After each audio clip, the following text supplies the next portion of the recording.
Welcome to Plimsolls to Platforms, Episode 8. Join us as we marvel at Madonna, celebrate flower power, check out Johnny Depp's style, discover some sparkling treasures, and wish Vogue magazine many happy returns.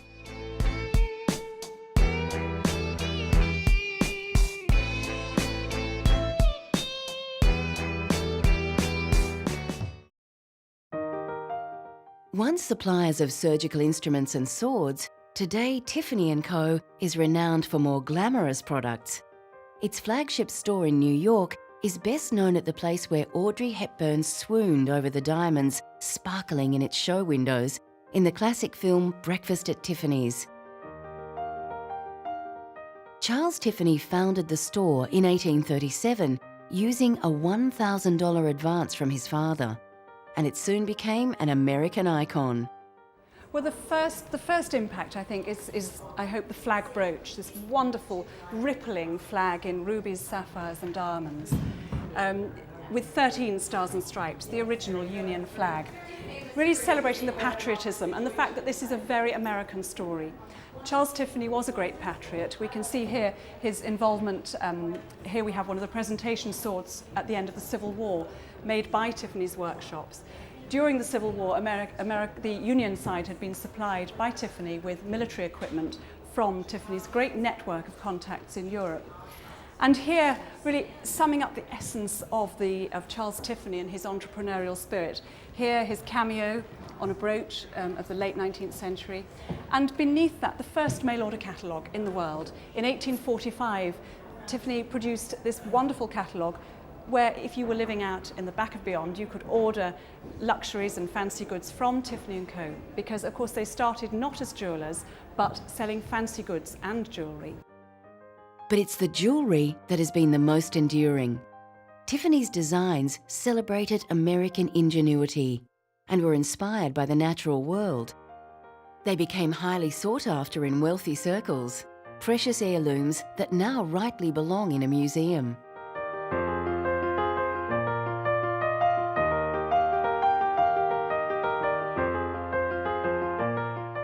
Britain recently staged a Tiffany retrospective that showcased the jewellery across the ages. It's the biggest jewellery exhibition devoted to Tiffany & Co. that has ever been staged. It's the first time so much Tiffany jewellery has been seen in the UK, probably first time seen anywhere in the world. And as I say, it spans the whole history of the firm, so it's wonderful to see the development of styles, the emerging of different themes and the growth of this business from a very small fancy goods store that was founded in 1837 to an international jewellery house. Throughout its history, Tiffany has sourced the finest stones and purest metals. It was the first American company to use the 925/1000 standard of silver purity, a ratio later adopted as the American sterling silver standard.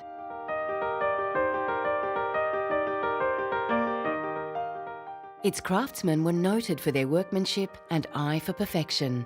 At the heart, I think it's one of those absolutely classic designs where rather than cluttering up the top with a loop, the chain or the silk cord is threaded through. It also shows Tiffany's ability to apply designs to both the very expensive materials, you can have a pavé set with diamonds, or to the much more modest materials, you can just have a simple sterling silver heart on a silk cord. And so it shows that marvellous versatility, and it remains an absolute classic. Tiffany's jewellery appeals to movie stars and office workers alike.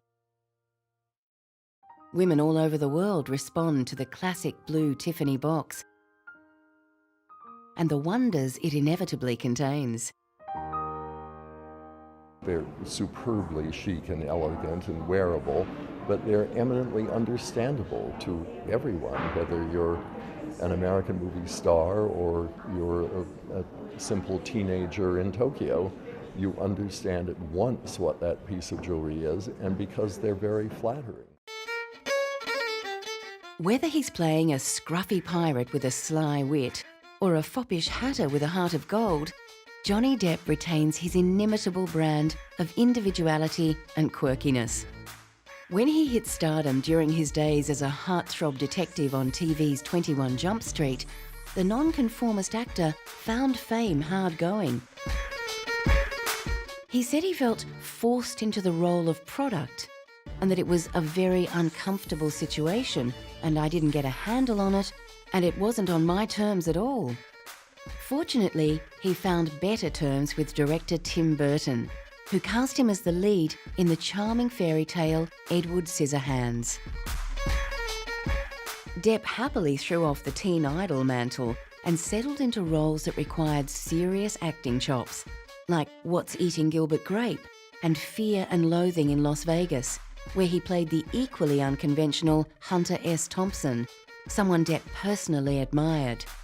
But it was the role of rascally Jack Sparrow in the Pirates of the Caribbean franchise that cemented his fame as one of Hollywood's most bankable stars. It also raised interest in him to new heights, and his red carpet appearances became top entertainment news. Depp is always happy to put on a one-man fashion show for the cameras, but only on his own terms. Instead of sticking to a classic designer, he mixes and matches his own wardrobe to reveal an engaging personality. Where once he favoured motorcycle jackets and the odd trilby, mod suits and retro accoutrement, these days he tends to accessorise with bling, a goatee and aviator shades. The look is quite European, no doubt influenced by his partner and mother to his children, the elegant French actress Vanessa Paradis.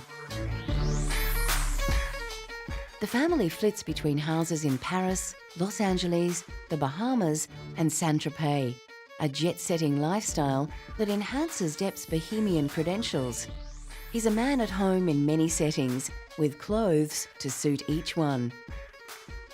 Playing the Mad Hatter in Tim Burton's Alice in Wonderland gave Depp the opportunity to stamp his style on a classic. His Hatter's touching vulnerability was matched in the dandy's wardrobe of velvet and lace, and the role became yet another Depp tour de force.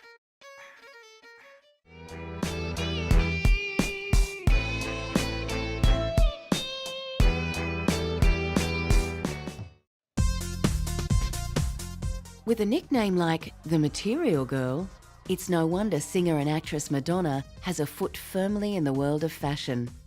From the moment she launched her first album in 1983, young Madonna Louise Ciccione had a firm sense of style.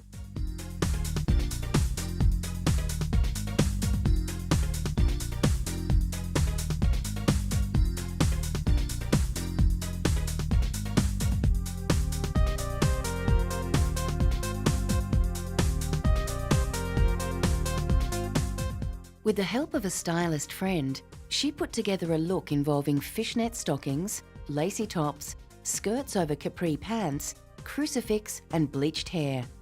It became one of the defining looks of the 80s. The film Desperately Seeking Susan played on the desire of millions of girls to dress and be just like Madonna. In it, bored housewife Rosanna Arquette loses her memory and thinks she's Susan, played by Madonna, an outrageous, funky drifter who can make anything look sexy, even a business shirt over a pair of men's underpants. Although Madonna never again reached the same level of success as an actor as she did in that film, her music career continued to hit new heights. And for each new album, she invented a new image, each one becoming an iconic image of the times. For Blonde Ambition, it was a shocking Jean-Paul Gaultier-designed conical bustier worn with suspenders. For Ray of Light, it was Eastern-inspired silks and henna-covered hands. However, even a style icon can tire of public attention. In 2004, Madonna told People magazine, "I don't want people to dress like me anymore." Following her 2000 marriage to British director Guy Ritchie, Madonna went through yet another style metamorphosis, favouring understated tweeds and herringbone in brown and grey, reflecting her new life as a lady of the manor. Madonna has also designed a line of clothing for Swedish superstores H&M. and she's currently collaborating on a junior fashion line with her teenage daughter Lourdes, called What Else? The Material Girl collection.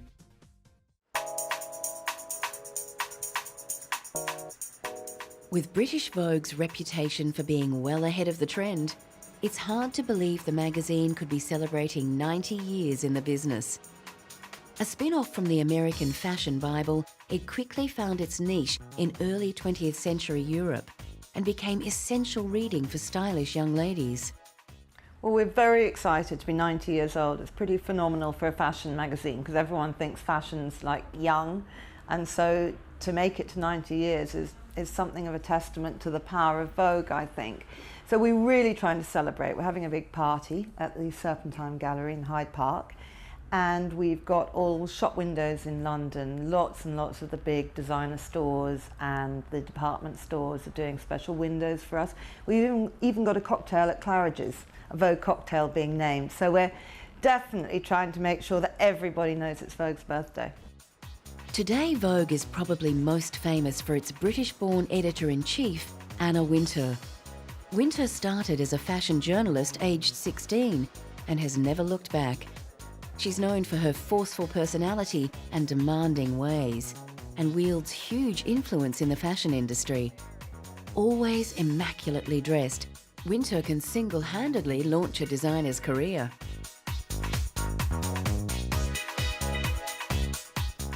Many famous writers and photographers have worked for British Vogue over the years, including artist Helen Turlow. She illustrated the magazine's first cover, which announced it would provide a forecast of autumn fashions, and has continued to give its readers forewarning of future fashion trends. The first overseas edition of an existing fashion magazine, British Vogue stumbled a little in its first few years, when its second editor focused on literature rather than fashion. However, once the focus shifted back to fashion, readership soared, and the magazine is now the most profitable in the country. Its current editor says Vogue has always done well, even in hard times. Oddly, the company that owned Vogue decided they'd launch a British edition, which you would have thought that sort of in the middle of World War I would be a very kind of dodgy decision, and that people weren't that interested in fashion and trends. But in fact, you tend to see with Vogue that at times of hardship, Vogue does quite well, because I think people do like a bit of something uplifting, a bit of escapism, a bit of a treat. You saw it in the Second World War as well. Vogue has always kept pace with the times. I mean, very early on in the 1920s, people were talking about features about women in the workplace, for instance. And then you've got wonderful things like stories about, you know, the advent of jet travel, you've got the telephone. I mean, it was an unrecognizable world in 1916 to what we have now. And I think what makes Vogue different to other women's magazines, and indeed other fashion magazines, is that it does kind of chronicle the changes in society through the filter of Vogue always. It's not a newspaper, but it is a kind of magazine of record, and that's something that I think this issue really demonstrates. The model most associated with British Vogue is supermodel Kate Moss. Kate Moss sells the magazine, and as I think you pointed out to me 23 times, she's been on the cover. She's not on our 90th birthday issue, because I don't think one person could have been on that, which is why I've chosen to do a gatefold with 90 covers of Vogue. Schulman's 90th edition was a wonderful celebration of Vogue's rich history. The editor is renowned for her collectible covers, and this one featured every Vogue cover ever published. She says there's a good reason for Vogue's long-lasting appeal. And I think Vogue's longevity does have to do with the fact that it's broader reaching than just fashion, and it's really about kind of contemporary culture and glamour.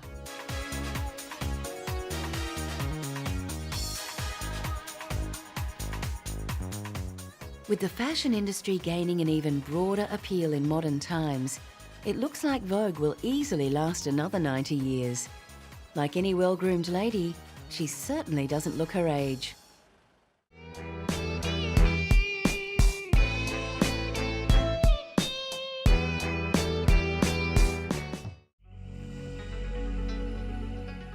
When you want clothing that's distinctive, well-crafted and classic, French haute couture collections are the place to look. Literally translated as high dressmaking, haute couture is now a protected label, and only dressmakers who conform to its high standards can claim admission to the select club.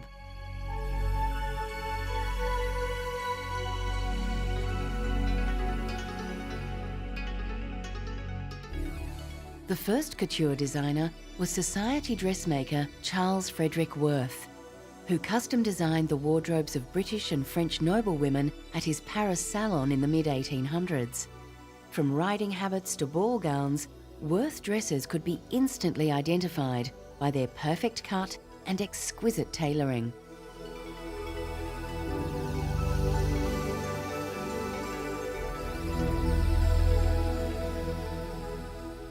In the early 20th century, Paul Poiret became the face of couture.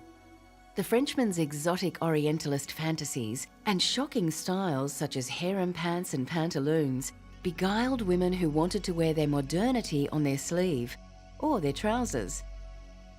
Poiret's draped silhouettes became his signature style. But as well as a return to classical beauty, they represented freedom from the discomfort and restriction of tight-laced underwear. The next great haute couture designer was post-war icon Christian Dior. In 1947, he premiered his new look, a confection of swirling fabric and exaggerated femininity. After almost a decade of clothing shortages and utilitarian wartime wardrobes, Dior's opulent designs opened the door for a new view of fashion.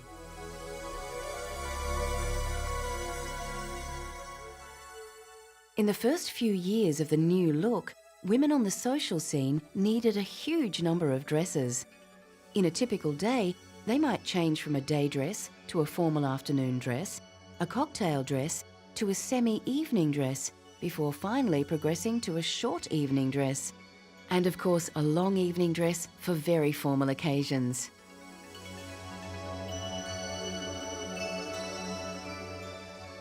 However, as the era wore on, the dress code was simplified, and women changed fewer times during the course of a day. But the one constant was the cocktail dress, a wardrobe staple since the 1920s. Dior called them elaborate and dressy afternoon frocks, and created them in black taffeta, satin, chiffon and wool. A key element of post-war couture was the evolution of fashion photography. Artists like Cecil Beaton were employed to photograph the world's most beautiful models in exquisite clothes, and the results were published in newspapers and magazines all over the world.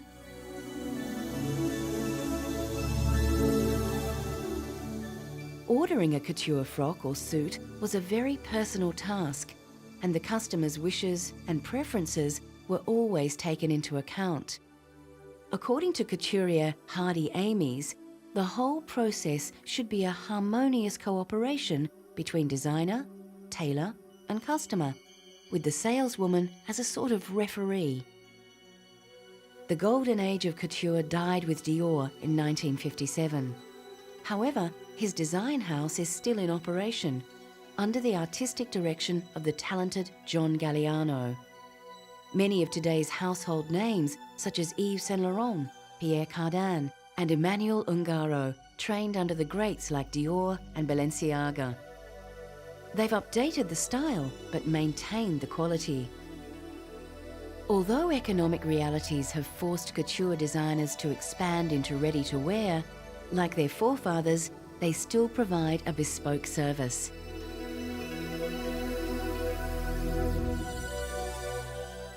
And it's at their fashion shows that the world sees the marvelous creations. Just like Dior, who once said of his fashion house, "My mannequins sail forth like a brilliant armada, all sails flying, going forth to conquer the world in the cause of the new fashion."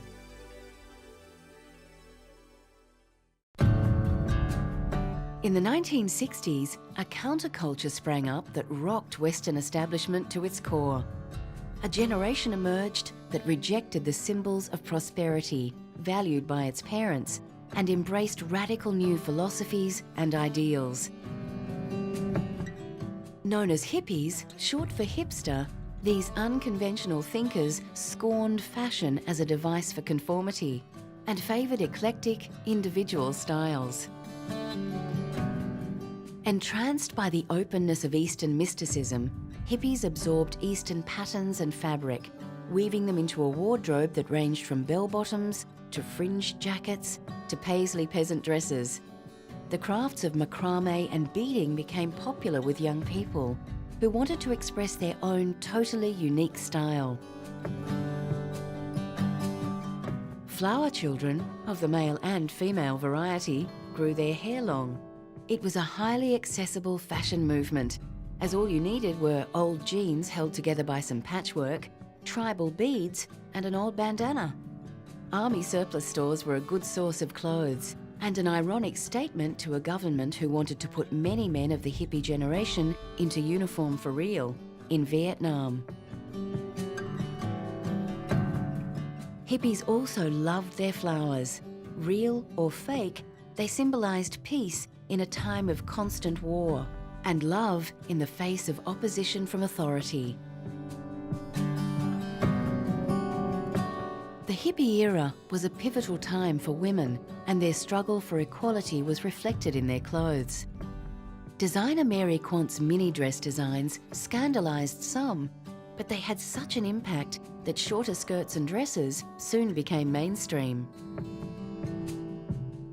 Women hippies had the choice of short length or maxi dresses that flowed to the ankles. To the horror of their mothers, who still clung to their foundation garments, many 60s and 70s women dispensed with bras altogether. It might have rejected the fashion industry as part of corporate culture, but the hippie subculture lives on through many of today's top designers. They frequently reference iconic motifs, such as round tinted glasses and fringed Indian-style suede jackets. We owe a debt to these beatniks. Thanks to them, today's establishment puts greater value on individuality, which is reflected in the way we dress today.